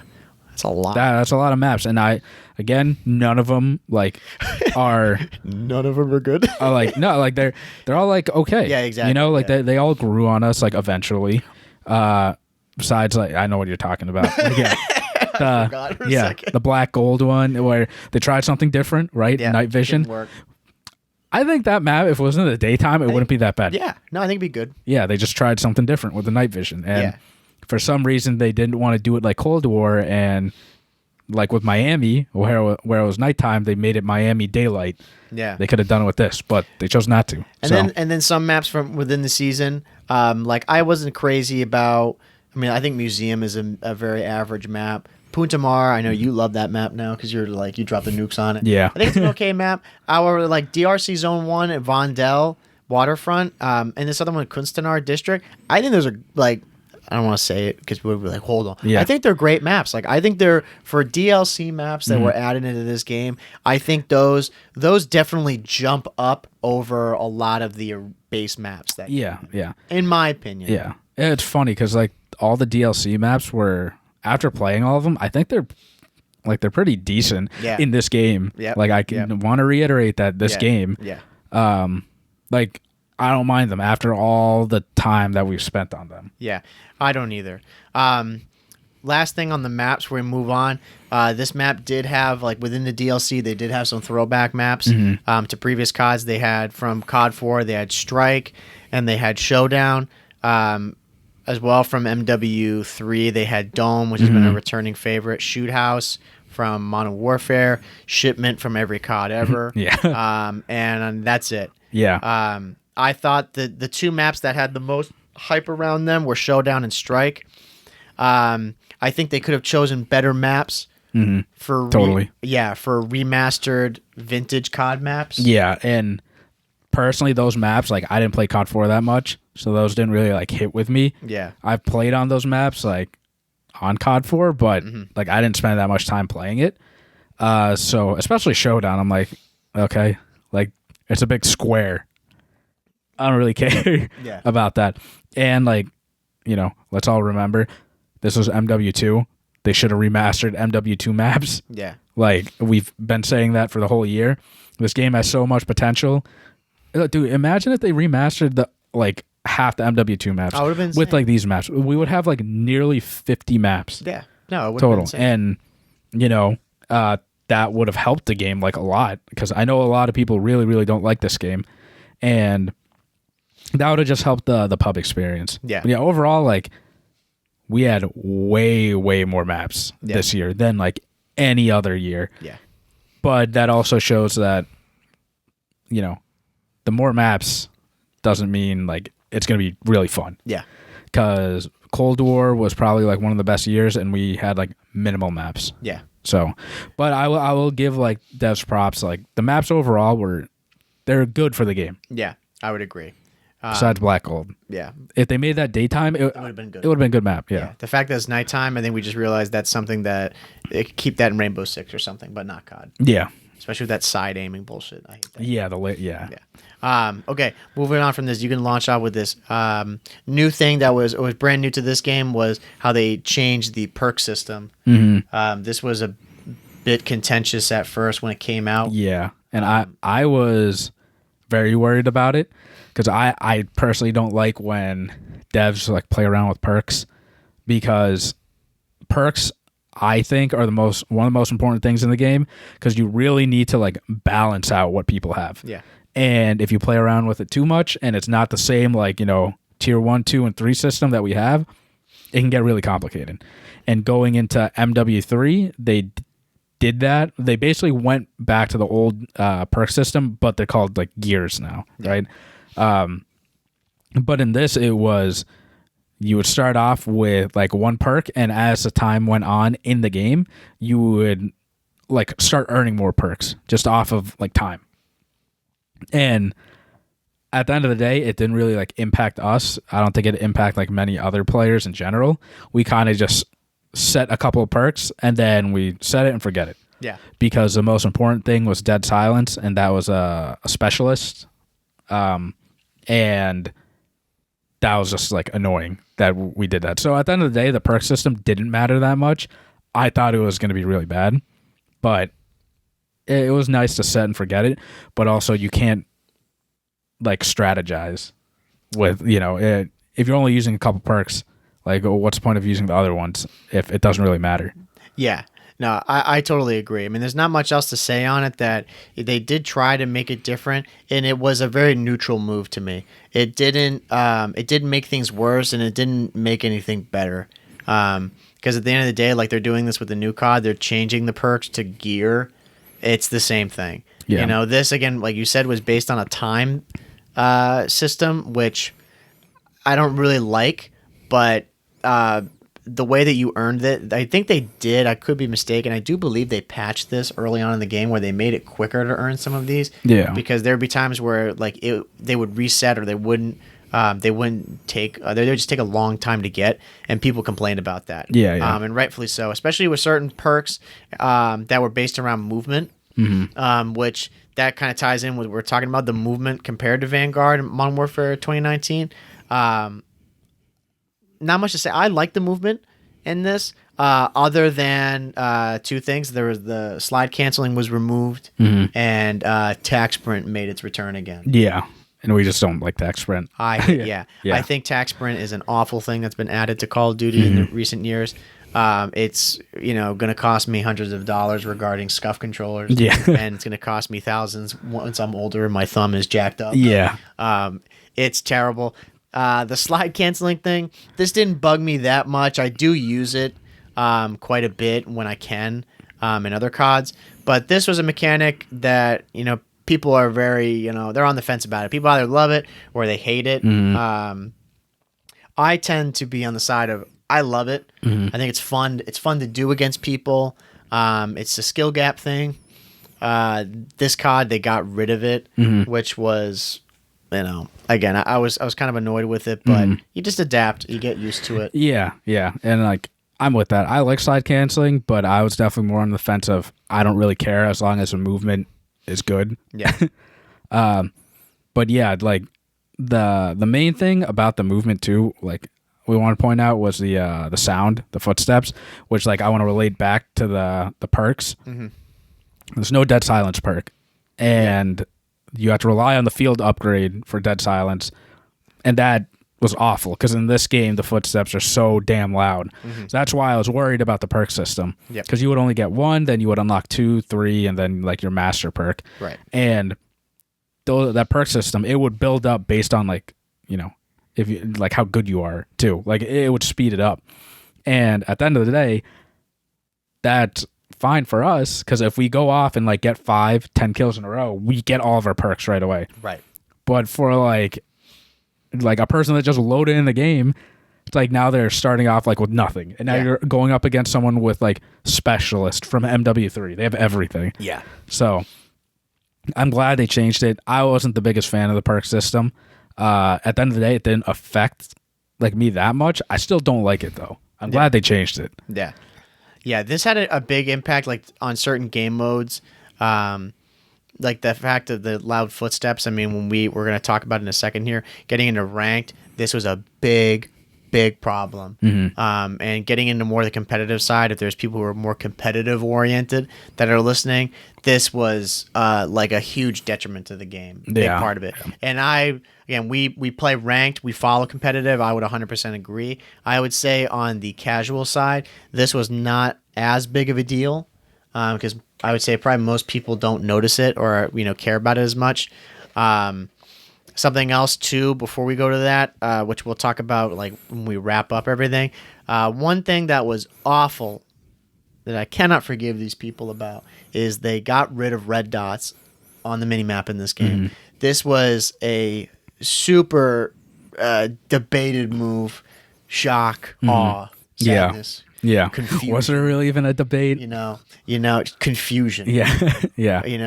Bewilderment. Yeah. Why they did this. We know why they did it, but I think it's the dumbest thing ever. It was just an awful move. I think it made the game so much harder, and it made the game, when I say even harder, it just made the game more confusing. Yeah, and I agree. And I want to add the point of why red dots were removed in their eyes and Infinity Ward's eyes was to have everyone on an even playing field. Yes. And I would strongly argue you're now not on an even playing field at all. Yeah. Because if you're if you're a competitive player and a competitive person, no matter what, you're going to do everything you can to get the edge. AKA learning the spawns the best that you can, like you and I. And it's not fair for you and I to, like, we'll run right through hotel, go up top plat, there's 3 people there, we kill one, our red dot should pop up for them. But then you get, like, mindless people, which I don't blame them. Because, one, the footsteps are so damn loud, so you might not even, like, choose to look over to the right because you're seeing, like, you're hearing other people. Right. We run through, get a 3-piece. And the amount of times that we've done that, like, in this game, it's happened a lot. Yeah. And how is that, like, even? Because now we kill those 3. Oh, in our heads, we know where they're spawning. They're going to be spawning, like, white now. Yeah. Or they're going to be spawning, like, in the back street, maybe going through spa. We know that because we play the game a lot. But you're everyday, like, average person, a super casual person, they're not going to know that. Yeah. Yeah. And we abuse that. At the end of the day, like, we're abusing, like, our knowledge because we're choosing to learn it.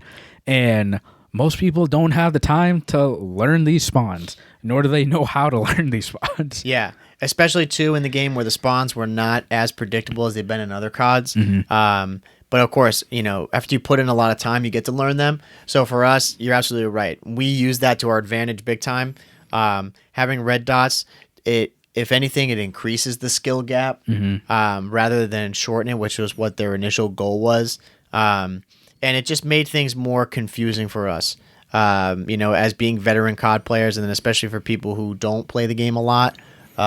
It led to mass confusion. And I think overall the pace of the game was a lot slower because of it. Yeah. So this was a really bad move. It was a big problem. When this was announced prior to the game even launching that they were going to do this. And once again, this is another move that's being reverted for MW3. So you can see a laundry list of things that are getting changed. Yeah, which we'll add to. Right. Yeah. Which again, they tried with it. Though I don't want to rant about it more because we got stuff to talk about. They tried this in MW and people fought back, so they changed it. They did this in Vanguard, people fought back, and they changed it. They did it again in this one, and everyone's like, stop doing this. Yeah. Nobody wants it. And they pretty much stuck the middle finger up to everybody, and they did it anyway. And this is, I would say, pretty much everybody who plays this game, who knows it, this is the biggest blemish on the game. Yeah. The fact that it does not have that. Yeah. Like, I want to reiterate, like, for the casual player, for pubs, this does not create an even playing field. No, it does not. It creates a giant skill gap. Yeah, yes. If you're competitive, you are going to do everything you can to... Absolutely. Do everything you can to learn the spawns. You're going to know where they are. The everyday person will not learn that. Yeah. And having red dots is way more of a playing field because now everyone knows where everyone is if you shoot your weapon. And, I don't understand it. Like, Sledgehammer fixed it by bringing red dots, but yeah, that's a huge, huge blemish on this game that they got rid of red dots. Yeah. And I don't want to just keep adding to it, but yeah, like all my friends that have played it, granted they don't look at the mini-map, which, by the way, guys, tip, always look at the mini-map regardless, because we would catch ourselves staring at the mini-map, just looking where like you are or where I am, so we can understand spawns. But, most people aren't going to do that. Yeah. So, yeah. The red dots, can't believe they did that. Yeah. So that's our review on that part, which is all the multiplayer there. We can touch on this to an extent again if you're interested in the ranked, of course, stick around. So we're going to talk about it. If you're not, you just want to skip to the ahead. Multiplayer, skip to our final review if you don't care about it as much, but know this is factored in. So the ranked play, this was a big plus for us as well. This was developed by Treyarch, which is already a good start. Had a lot of the same systems that we've seen in like previous years. It's a combination of stuff. Overall, I thought the ranked play system at its core was a big success. We'll have some critiques and things that we could hope that are going to get better next year. But overall, the skill divisions that they had a variety of skill divisions, and it was all based around SR, earning and losing SR. Most of you guys probably know the deal if you're sticking around listening to this or have played it already. You know the deal, how it works. And I mean, we had pretty much played this. We played this just about every day during the seasons. And it was all just based around like, you know, your skill, like your placement as to where they would put you, how much SR you would lose and how much SR you would earn depending on what rank you are. And this eventually compounded when you got into later seasons based off of where you were in the last season. So if you were, say, a really high level, like one of them would be Diamond or Crimson, if you're starting off and you're losing against Golds or Platinums, they're going to punish you because of it. But the overall skill divisions, I thought they were well balanced. You know, going up from, like I said, you have bronze, silver, gold, platinum, diamond, crimson, iridescent, top 250. Yeah. Right? Yeah. I thought that was too many, but after playing it like over and over, I like it fits. Yeah. It works. I agree with that. Their earning and losing of SR in this, it was a bit strange as to how they actually calculate this at times. There was some, I mean, a lot of it is based around, and I understand, a lot of it is based around the objective as to how you play the objective. For us, I tend to play the objective more than you. But on the other end, you, like your gameplay, you're assisting me by getting kills that are working towards me staying on the objective to win us the game. Yeah. But then there were times where it wouldn't consistently line up. I would earn more SR for you or for what I did, even though I would say technically you had more impact in the game.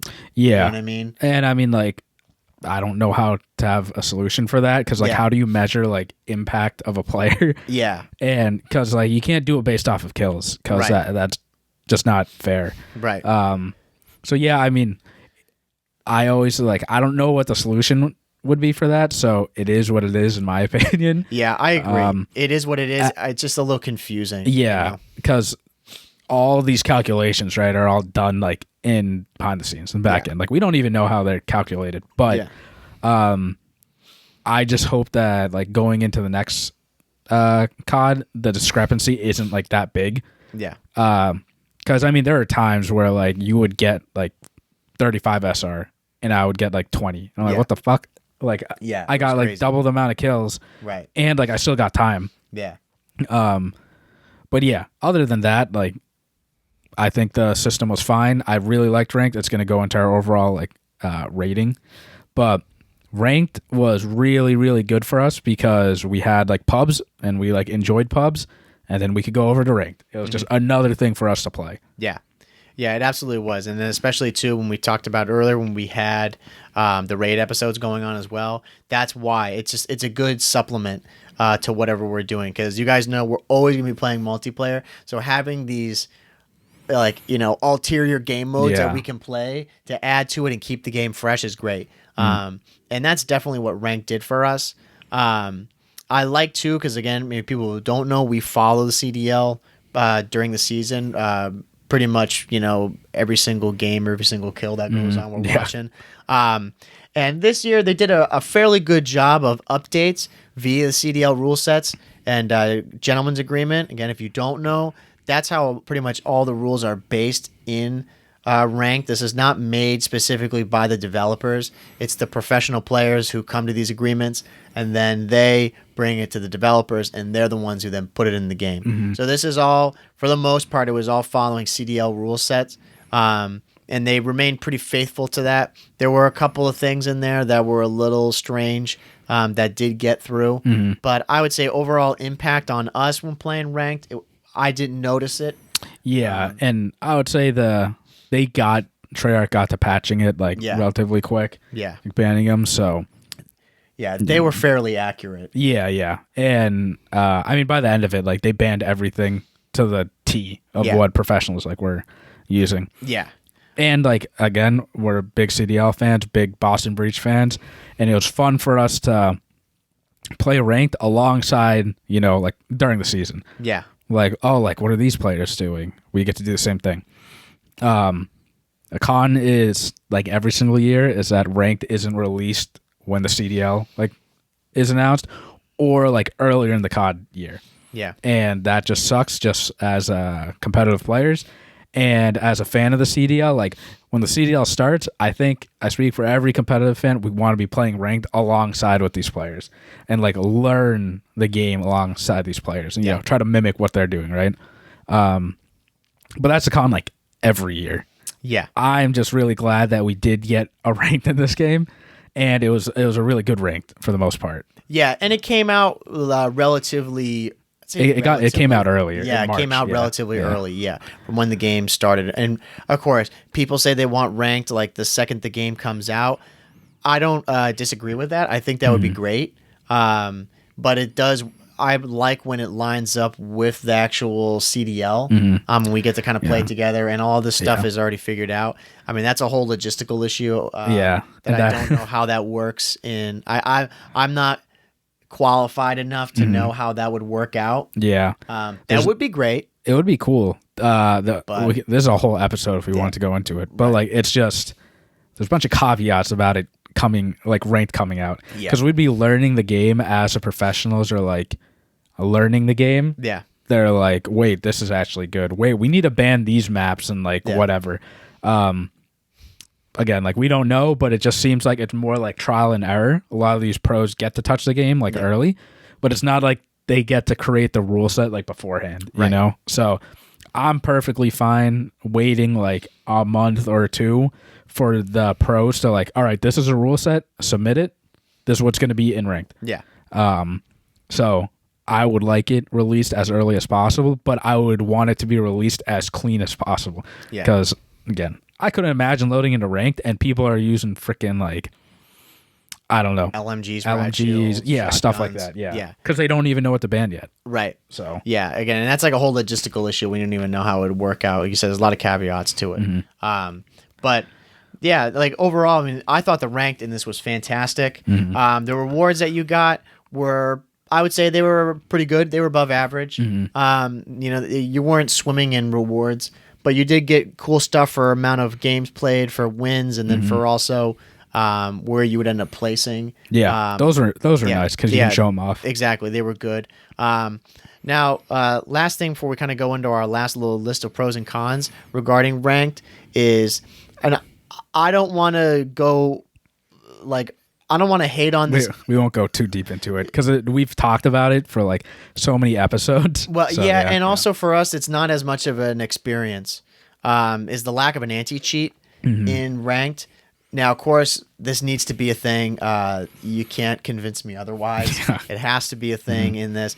You're always going to have people that are cheating in these games, though.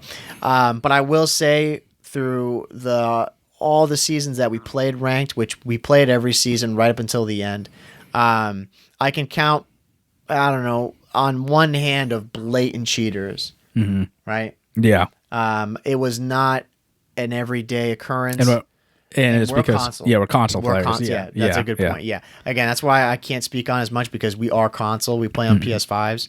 Now, if you are watching this and you're a PC person, you're probably, you know, throwing your popcorn, throwing your food. Yeah, it's bullshit. Yeah. There's a lot of people that we see online who post these clips of it just being blatant, and that's the whole PC people problem. Cheating in silver, man. Silver. Exactly. Yeah. And that may be part of it as well, because when we got up, like the highest that you got to was Crimson, the highest that I got to was Diamond 3. Now, did the people on multiplayer who cheat, did they get up into the high Crims iridescence? There's a strong chance. But excuse me, we never personally got that far, which, I mean, that's high up there, you know? Yeah. But in our realm of like in where the vast majority of players fell, which was in plat, gold and plat, console world too. I want to keep reiterating that. Yeah. We did not see this as much as other people. Now, that's not saying it's not an issue, and that's not belittling the fact that this is a huge problem that is in ranked and it needs to be resolved, especially for MW3. There needs to be an anti-cheat, 100%. It's going to, for a lot of people who don't play multiplayer and they just live in ranked, this is, especially if you're PC, this is like do or die. Yeah, and the cheating is, we definitely can count on our hand the amount of times like people cheated against us or we played with cheaters because they just didn't care. They just showed their hacks. Yeah. But I can't say 100%. Like, there are probably games that we loaded in and we were playing cheaters, and they hit it well. Yeah. You know, and because the higher you get into the high diamonds, into the crimsons, into iridescent, and even top 250, there will be cheaters. Yeah. Because you don't play that much COD to, you know, like if you play that much COD, there's going to be some cheaters in there because they're trying to be the best, right? Yeah. And I think it's just really scummy and like you're a loser if you cheat in like gold or silver. Yeah. Even with cheats, like you can't even get better. That's crazy. Yeah. If you're cheating religiously and you're stuck there, I mean, God bless you, bro. You suck. Yeah. You know, go play something else. Yeah. So you're definitely going to see way more cheaters up in like our realm, and even more up in like the iridescents and top 250s. Yeah. And again, we're on console, so we don't see it as much. And I'm very, very happy for that and blessed for that because, oh man, I could not imagine. Yeah, me because you load into the game and like you automatically lose. If you're playing against like even crim players that are cheating, they're good enough at the game. That's why they're in crim. Yeah.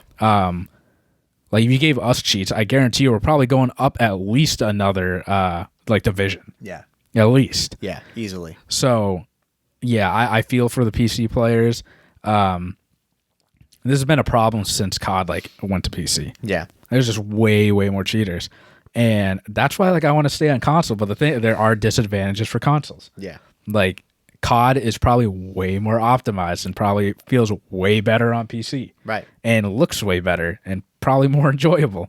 But then you play ranked and you deal with all this bullshit. Like it's awful. Yeah, so there's definitely a big pros and cons list to it, you know. For now, like the way it is, I think it's best to be playing COD on console. Mm-hmm. And I'm going to stand by that until there's a serious anti-cheat or something that comes along that changes the experience. I think it's far better to play it. I'm not going to give up optimization and anything for people who are just, you know, walling and using insane stuff. Yeah, and again, we're eventually going to have to go to PC. Yeah. And it sucks that just because you get different equipment, there are way more cheaters. Yeah. So, and like all the creators that we watch, a lot of the pro players, like they all play on PC. If you guys don't know, CDL's all PC. Right. They use a controller and they're dealing with just blatant cheaters. Yeah. Over and over. All your favorite content creators are getting cheated on.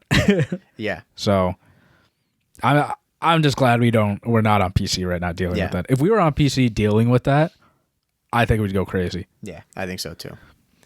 But thankfully we're not. Yeah. So, I'll tell you, man, that's it. Yeah, that's everything. That was everything that we want to talk. Everything that we wanted to talk about here. So overall, before we go to our score, though, yeah, I'll go over really quick, if I may, go over our list of pros. So the pros in this game for everybody listening, if you want to just skip to this one part here, you want the 10-second review. Yeah, you want the clip. Yeah, you want the clip. The pros in MW2 are, for us, the COD Casuals, movement feels good. Weapons are relatively balanced. Solid campaign. Good leveling system talking about the multiplayer, the excellent rank play system, which you just talked about, and then introducing raid. Very good, right? Agree? Yep. Yeah. End the clip there. Okay.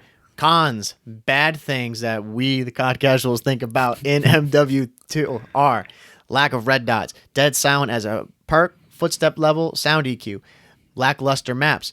No remastered MW2 maps. Dome, I don't really count that. Lack of anti-cheat and rank play. Level variety in Spec Ops, complete failure. Not capitalizing on the MW2 name and something that we forgot, the terrible UI. This game is a nightmare to navigate. So, there you go. Yeah. That's and the clip. Going back to the first episode of the season for MW2, and it's the same exact thing as the end of MW2. There's so much potential. So much potential in this game. And for us, the overall experience was good. Like, we enjoyed pubs. Well, we've said it like every episode. Yeah. We like going in. We can play by ourselves. We're not, like, oh my God, this is so hard. Like Vanguard. Yep. We enjoyed the pubs. We enjoyed this game overall. I think a lot of, especially competitive players, hate this game like with a passion, and I can completely understand why. Movement, I think that movement topic is going to touch a lot of competitive players because they're going to hate it. Again, in terms of us, the COD Casuals, I think the movement was clean enough. There are a lot of things that they could have done to make it better, but like we enjoyed the game overall at the end of the day. Absolutely. Yeah. I think for me, these cons, like they did weigh on after a while. There were a lot of cons. There were a lot of cons. But certain things like the maps, no remastered MW2 maps, and then variety and Spec Ops, those things don't really, and anti-cheat and rank play, like, yeah, they are big things, but for us, they weren't the end of the world. I would say the bigger cons were the lack of red dots, the dead silent, like footstep level, the UI, and then just overall not capitalizing on the name. Yeah. And again, like we love competitive, but obviously we know that's like not our realm. Like we mainly play pubs, right? And we want to portray that to you guys. And I mean, there was a long list of cons, but I will say I think we just adapted. Like we just got so used to it. And I'm not saying adapting is the right thing to do, because if you don't like the game, I'm very much just don't play the game. We're just big Call of Duty fans, so we made ourselves adapt to the game like every single year. But what there are a lot of good in this game that we enjoyed that made up for it, and then we adapted to. So Justin, I'll start it off with you, bro. I got it queued up. It's about half level. All right. Not too loud. People on the list. Oh wait. I can pull up the music. Yeah, you pull like it. I'll play it in the background. You'll pull it up. Yeah. So you don't need to play. Play it, dude. Yeah. I'll just go over here like fake drum. Yeah. Okay, so Justin, your MW2 final score, 1 or 0 being thrown in the dumpster, 10 being it's the greatest game, greatest COD of all time. Where do you place it, bro? Oh man, this is I had to think about this for a while, man. I think a lot of people are gonna be mad. Yeah, I think a lot of people will be mad, but I give this game a solid 7.9 out of 10. Yeah, that's my score out of 10. It couldn't get to the 8 just because the 8, in my opinion, is like the standard of COD. Like Cold War is definitely like up there, but there were problems with Cold War. In Vanguard, I gave it I think I gave it a 6.8. So this is like a whole 1.1 better. Again, there's just so much potential in this game, but they just didn't listen. And they didn't fix anything. They just chose not to listen to us. Honestly, it could have hit the 8 if they added if they fixed anything in the cons. They listened to one thing, it would have gotten up there. Main thing, the red dots. If there are red dots in this game, I'd bump it to an 8, like a little over an 8. But yeah. So 7.9 MW2 final score at the end of the year for me. So that's Mike, what is yours? 7.8. Okay. Right. Yeah. It's funny because I was thinking about it last night, and then today I was thinking a 7.6, 7.7. But I go 7.8. Here's why I go 7.8. Okay, because I think the multiplayer itself, I might give it an 8. Okay, I really might put that at as Dave Portnoy says, rookie score. Give it on the solid 8. But for me, when I'm thinking about the game as a whole, everything that we've talked about, the campaign is mid. Right, it's not great, it's not awful. I think it's like kind of intermediate plus campaign. The Spec Ops was not good. The DMZ was not good, but the raid was incredible. The multiplayer was solid. We had a lot of fun on this compared to Vanguard, far and away. So there was a lot of really good things that brought this up, but then as a whole, there were a lot of things that just sucked. I think if they didn't even add things like DMZ and Spec Ops, just don't even bother with it. This game, for me, it's in the 8s. Like, as a whole game, Multiplayer, I would put, like, just on its own, I would put that probably higher. I'd probably put it as an 8 or, like, maybe like a 7.9, somewhere around there. But, again, that's hard to say. I think I would rather just overall with the game, I'd keep it at a 7-8. If they did things like you said, if they added in red dots into this game, if they did any of those changes on the cons list, not really like rank play changes. Those don't boast my score that much. But big multiplayer changes, like the footstep sounds, or again, like the red dots, that would put it up quite a bit for me. Yeah. But there you go. Our COD Casuals rating for MW2. Yep. Justin, you're at a 7.9. Yep. I'm at a 7.8. Yep. And I think this happened in Vanguard too. Yeah, We're really, really close. Yeah. Don't you love that though, bro? Yeah. I'm always waiting for like 1 year you're gonna be like 8.4 and I'm gonna be like 7.6. Yeah, Like, yeah. Bro, you're crazy. Yeah. Yeah. But that goes to show, man. I mean, we put in pretty much. You put in on this COD. You put in more time than me by maybe about a day or two. I think. Hours. I think you have about 25 to 30 hours more than me.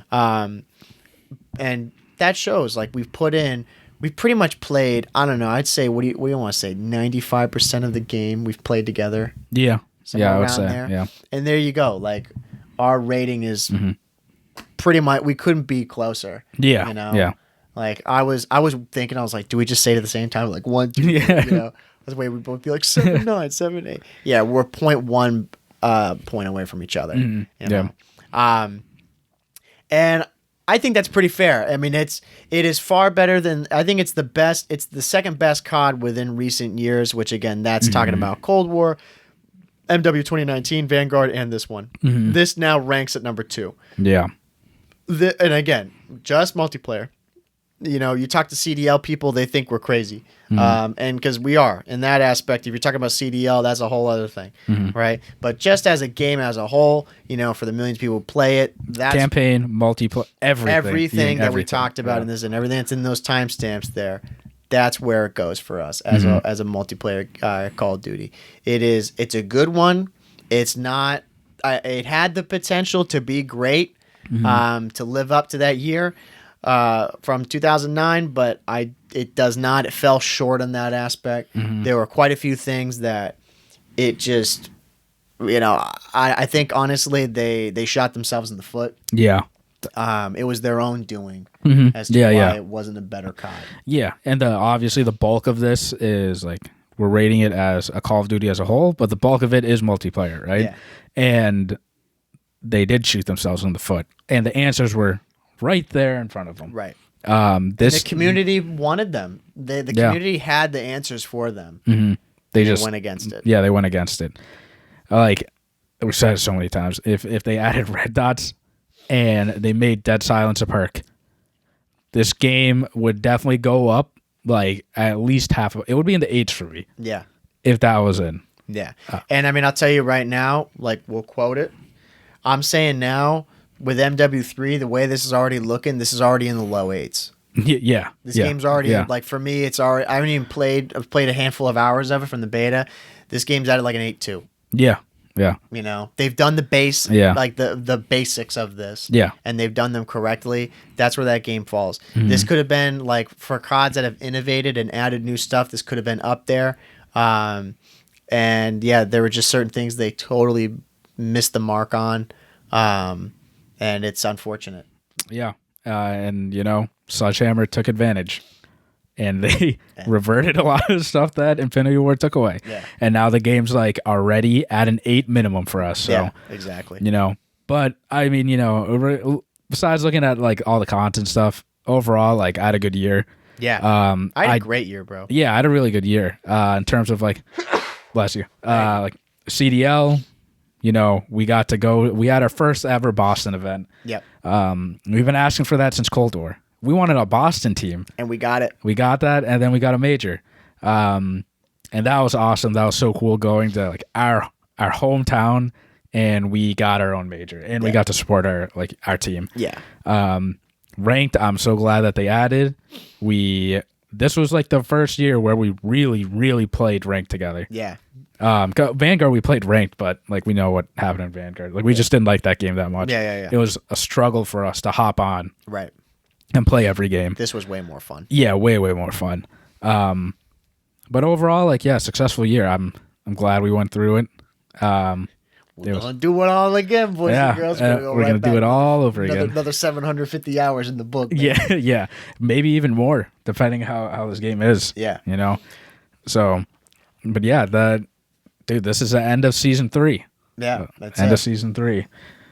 I'm glad you guys came on the journey with us. Yeah, absolutely. So before we end up closing out, let us know, please. I mean, we're going to have all our people on, TikTok and on Instagram Shorts and whatever. Oh, I can't wait to see the clips. I cannot wait. Yeah. I cannot wait. YouTube people and Spotify, again, if you stuck around from the beginning to the end, can't thank you enough. Even if you made it here from, a short timestamp, just want to see our review, let us know what you think. Do you think we're out on Mars? Do you think we're crazy? Justin, do you think we're nuts, dude? Like, what do you think? Do you agree, disagree? Let us know why. Yeah, let us know. Any points that you think we were unfair about. I will, last thing, I would hope that there's maybe somebody who's listening who is a big DMZ guy who could give a better, more well-rounded comment on that as a whole. If they play DMZ a lot. Yeah, I would really like that. If you are out there, go to YouTube and comment, please. Yeah. We would love to see it. Yeah, because that would help out a lot. Because again, we didn't play it that much because we just didn't enjoy it. Right. So maybe they'll just shit on it more. This is awful. You're like, nah, boys, you guys gave it too much credit. Yeah. It's terrible. I can't wait for the comments. Yeah. So like please debate with us. We'd love to hear your feedback. I know a lot of people stopped playing it. We grinded it out till the end. Yep. And we made it just for you guys. Get the battle scars to show it. Yeah. But yeah, before we end it too, we're gonna in the description below on YouTube and in the description for the Spotify and probably for Apple Podcasts too, we're going to have a survey that we're going to send out to our community, to all the listeners, because we'd love to get your feedback for, the upcoming season for MW3 to learn more about what you guys want from us. The content that you like when you join, the stuff that you would want to hear from us. Because we've gotten recommendations from, multiple people saying, for example, we cover a lot of Breach content because we love the Breach, but we've been asked to talk about more CDL stuff, other teams. So yeah, we're gonna send out a short survey out. We'll probably do that for the next couple weeks, maybe towards the end of the year if we can collect enough data. Yep.